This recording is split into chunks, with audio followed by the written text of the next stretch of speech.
So we've done our warm-up. I've given you a bit of a general explanation about what we're doing. It's going to be measuring the strength in your legs. You're going to be kicking forwards and holding it for about 5 seconds. And I'm going to be measuring that, and we'll be writing it down on a spreadsheet. One word of warning with these over-the-counter crane scales, they do normalize, they do zero. So they calibrate themselves when you turn them on. So you just have to take the patient's weight off them. And I've got a reading of 0 there. If you have pressure on a load or crane scale like that, you turn it on, it'll put 0 on 10 newtons of force or whatever you've got, and then you'll be into the minuses before you start. So I'm sitting there, I've got a measure of 0, and the other thing to consider is the units.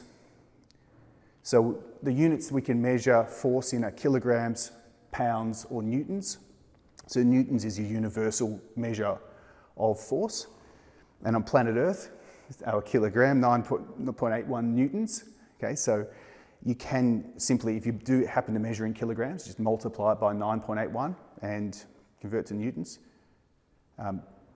Kilograms might be intuitive to use, but all the literature will have Newton meters, because it's the universal measure of torque. Or if it's body weight normalized torque, that's Newton meters per kilogram. So I've got the crane scale zeroed, it's on newtons.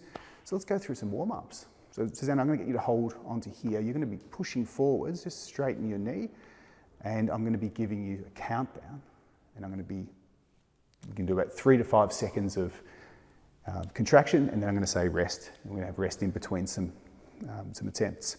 So just push a little bit firmer now, maybe about half of what you think your maximum effort is. Any pain or discomfort in your knee at all? No? How's that feeling there on the strap? All good? Feeling solid? Mm-hmm. And rest.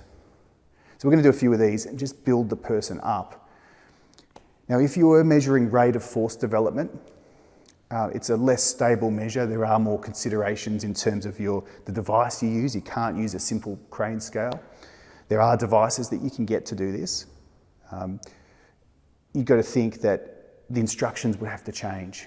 Okay, so if it was rate of force development, you would ask the person to push as hard and as fast as they can.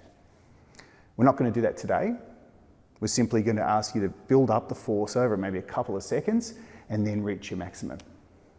So do that one as a practice go. So maybe about half of what you think your maximum effort is. So push forward and good. Build it up, good. Hold, hold, hold. Excellent. And rest. So you don't need to have a long rest in between your sub-maximal warm-ups. So we'll go again, this time maybe about 75% of maximum. So my instructions are going to be 3, 2, 1, push, push, push, push, push, go, go, go for about 3 seconds. And while I do that, I'm going to be reading your number off there as well. If you've got a device that stores it for you, it's easier. All right, let's do about 75% maximum effort. So build it up and 3, 2, 1 and go, go, good, good, good, good, good, good, and relax. It's about 330 newtons for the warm-up.